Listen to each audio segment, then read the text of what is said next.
Lo que 6 años de cautiverio me enseñaron sobre el miedo y la fe, basado en hechos reales. La primera vez que sentí miedo tenía 41 años. Siempre me habían dicho que era valiente. De niña trepaba a los árboles más altos, me acercaba a los animales sin temor, buscaba los desafíos que otros evitaban. Mi padre solía decirme, el buen acero aguanta todas las temperaturas. Y yo le creí.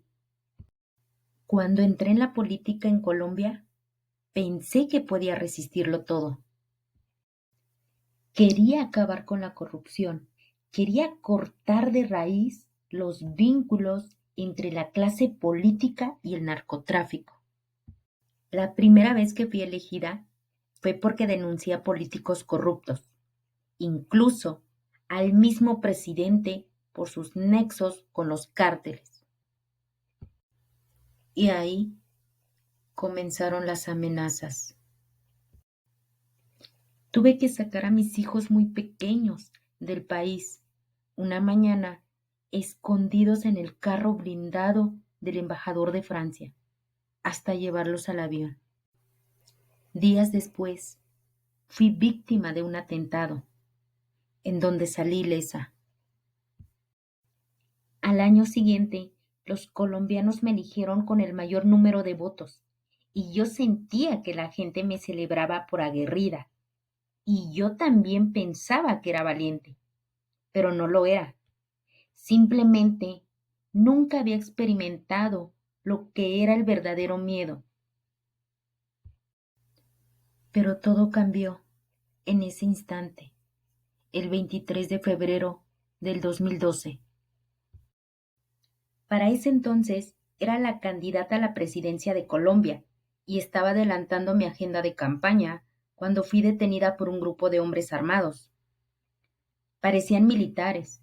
Entonces miré sus botas y eran de caucho. Y yo sabía que el ejército colombiano usaba botas de cuero. Entonces pude entender que eran guerrilleros. Todo sucedió muy rápido. De pronto, el jefe de comando dio la orden de detener el vehículo. En ese instante, uno de sus hombres pisó una mina. El estallido lo lanzó por los aires y cayó justo frente a mí. Nuestras miradas se cruzaron y en ese segundo él comprendió. Su bota de caucho, con la pierna aún adentro, había quedado lejos. Comenzó a gritar, desgarrador, enloquecido, mientras el silencio de todos los demás lo envolvía. Yo sentí en ese momento que algo se quebraba dentro de mí.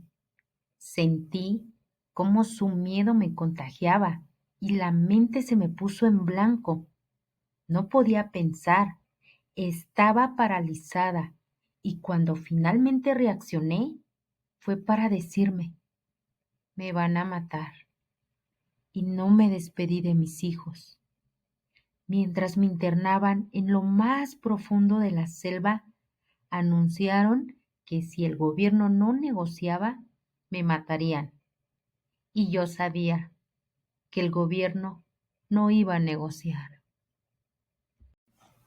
A partir de ahí, me acosté todas las noches con el miedo, los sudores fríos, el temblor, el dolor de estómago, el insomnio. Pero peor le pasó a mi mente. Mis memorias quedaron borradas. Los números telefónicos, las direcciones, nombres de gente muy cercana a mí, eventos significativos de mi vida. Y entonces comencé a dudar de mí misma, de mi salud mental. Y con la duda llegó el desespero. Con el desespero llegó la depresión. Estaba sufriendo cambios notorios de comportamiento Y no era solo la paranoia en momentos de pánico, era la desconfianza, era el odio y también las ganas de matar. De eso me di cuenta cuando me tenían encadenada por el cuello a un árbol. Ese día me mantuvieron a la intemperie, bajo un aguacero tropical. Recuerdo la urgencia de ir al baño, y entonces escuché su grito. Lo que tengas que hacer, hazlo al frente mío, perra. En ese instante, algo cambió dentro de mí. Tomé una decisión que me acompañaría durante días, matarlo. Durante días planeé, busqué el momento, busqué la forma, llena de odio, llena de miedo, de ira, emociones que luchaban por no desaparecer. De pronto salí, me sacudí y pensé, no me van a convertir en uno de ellos, no me voy a volver una asesina. Todavía me quedaba la libertad más valiosa, la de elegir en quién quería convertirme. El miedo se convirtió en mi espejo, me enfrentaba conmigo misma, me desnudaba por dentro y me obligaba a ordenar mi caos, alinear mis energías, armonizar mis meridianos, comprender que dentro de mí había una fuerza que ellos nunca podrían encadenar. Aprendí que enfrentar el miedo no es rendirse ante él, sino transformarlo. El miedo puede convertirse en una senda de crecimiento, en una brújula que nos guía hacia lo que realmente somos capaces de lograr. Hoy miro atrás, veo con claridad los pasos que di, los tropiezos, las lágrimas, las batallas internas, y cada uno de ellos fue un peldaño que me levantó hacia una nueva versión de mí. Quiero compartir con ustedes por qué el miedo no tiene que ser tu enemigo. Puede ser el inicio de tu libertad. El primer paso fue guiarme por principios, porque entendí que, en medio del pánico y del bloqueo mental, lo único que permanecen son los principios cuando se vive con coherencia. Recuerdo aquella primera noche, un campo de concentración levantado en medio de la selva, rejas de 4 metros, alambres de púas, garitas en cada esquina y hombres armados que nos apuntaban día y noche. El miedo tenía rostro, uniforme y fusil. Esa primera mañana, los gritos rompieron el silencio. ¡Numérense! ¡Numérense! Mis compañeros, aturdidos, se levantaron y comenzaron a identificarse con números, uno tras otro. Y en ese instante comprendí que si me dejaba reducir a un número, también me estaba dejando arrebatar mi identidad. En medio del terror, elegí mantenerme fiel a lo que me sostenía, mis principios, porque incluso en la oscuridad más profunda siempre queda la libertad de decidir quién eres. Cuando llegó mi turno, me puse de pie y dije con firmeza, Ingrid Betancourt, si quieren saber si estoy aquí, me llaman por mi nombre. La furia de los guardias no fue tan grande como la de mis propios compañeros. El miedo los dominaba. Estaban aterrados de que por mi culpa nos castigaran a todos. Pero por encima del miedo estaba la necesidad más profunda, defender mi identidad, no permitir que me redujeran a una cosa, a un número. Ese era mi principio, ese era mi acto de resistencia, era defender lo que para mí significaba la dignidad humana. Lo que pocos saben es que la guerrilla tenía todo calculado. Años de secuestro les había enseñado a perfeccionar una técnica para quebrarnos, para doblegarnos y para dividirnos. Sin embargo, ese día entendí algo, que aunque intentaran arrancarnos la libertad exterior, todavía quedaba la más importante, la libertad interior de decidir quiénes somos. El segundo paso fue aprender a construir confianza, solidaridad y aprender a unirnos.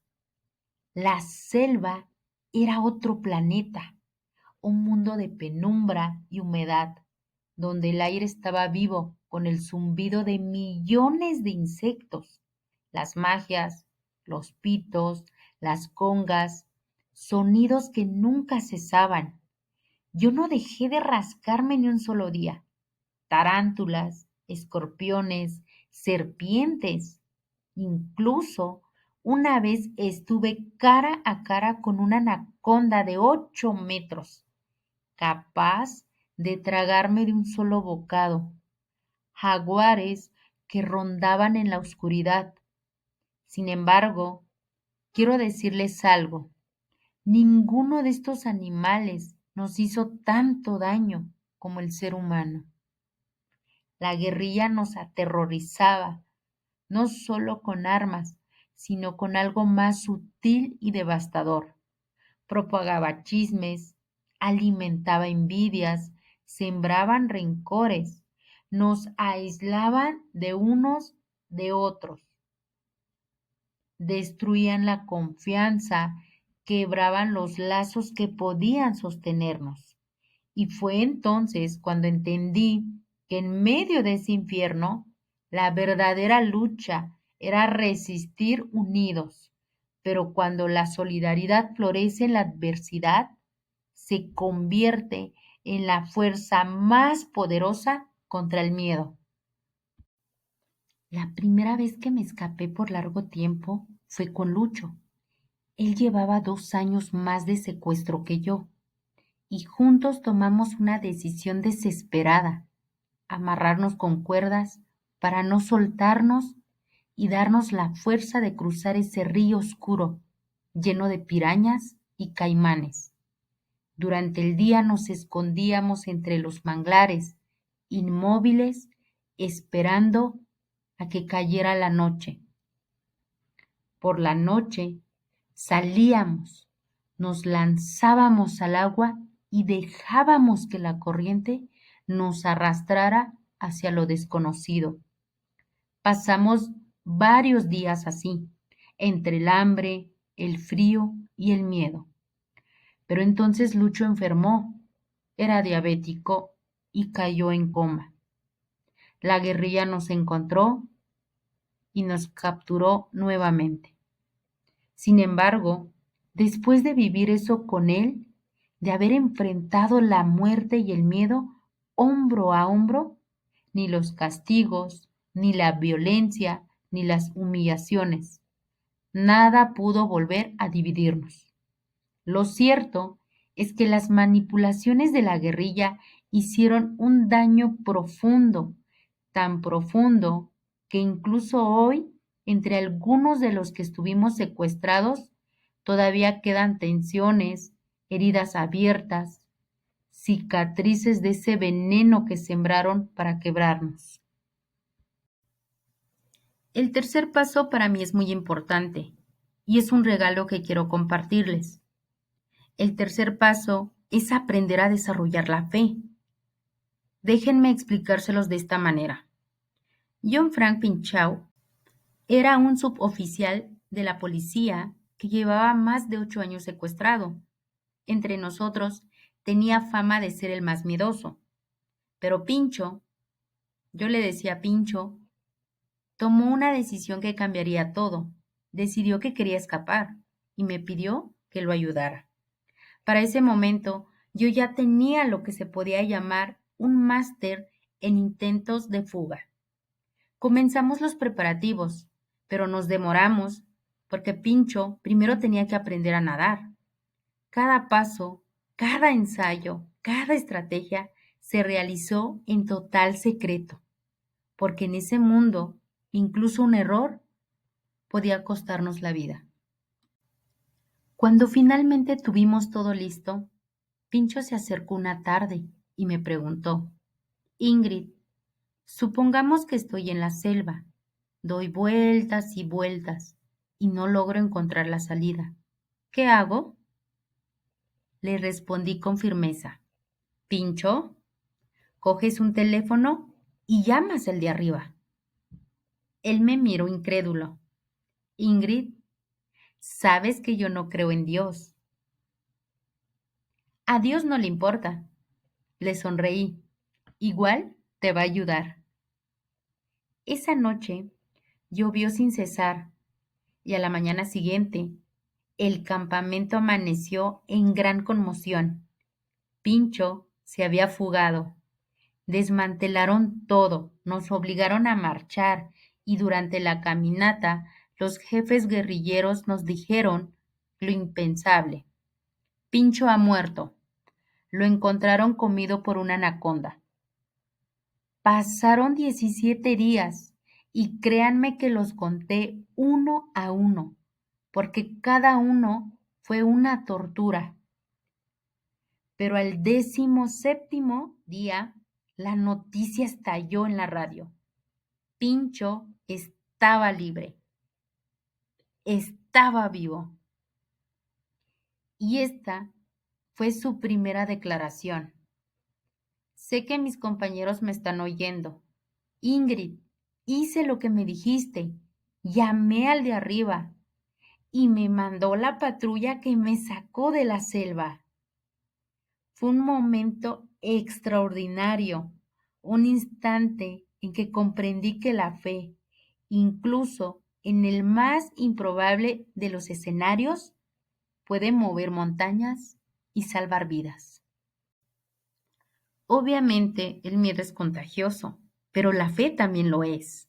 Y la fe no es racional ni emocional. La fe es un ejercicio de voluntad. Es lo que nos permite transformar todo lo que somos, nuestras flaquezas, nuestras debilidades, en fuerza, en poder. Realmente es una transformación. Es lo que nos da la fuerza de ponernos de pie frente al miedo, de mirar por encima, de mirar más allá. Todos necesitamos conectarnos con esa fuerza que hay en nosotros para los momentos en que hay tempestad alrededor de nuestro barco. Pasaron muchos años antes de que yo pudiera volver a casa, pero cuando nos subieron esposados al helicóptero que finalmente nos sacó de la selva, todo sucedió tan rápido como cuando me secuestraron. En un segundo vi a mis pies al comandante guerrillero en el suelo, amordazado, y al jefe de rescate gritando: «Somos el ejército de Colombia. Están libres». El alarido que salió de todos nosotros cuando recobramos nuestra libertad sigue vibrando en mí hasta en este momento. Ahora sé que a todos nos pueden dividir, a todos nos pueden manipular con el miedo. El no es el referente por la paz de Colombia, el Brexit, la idea de un muro entre México y Estados Unidos, el terrorismo islámico. En todos estos casos, el miedo se utiliza políticamente para separarnos, para debilitarnos. Todos sentimos miedo, pero todos podemos evitar ser reclutados por él. Podemos usar los recursos que ya tenemos, nuestros principios, la unión y sobre todo la fe. El miedo es parte de nuestra condición humana y es necesario para sobrevivir, pero sobre todo es el referente sobre el cual cada uno de nosotros construye su identidad, su personalidad. Es verdad, yo tenía 41 años la primera vez que sentí miedo, y sentir miedo no fue mi decisión, pero sí fue mi decisión qué hacer con ese miedo.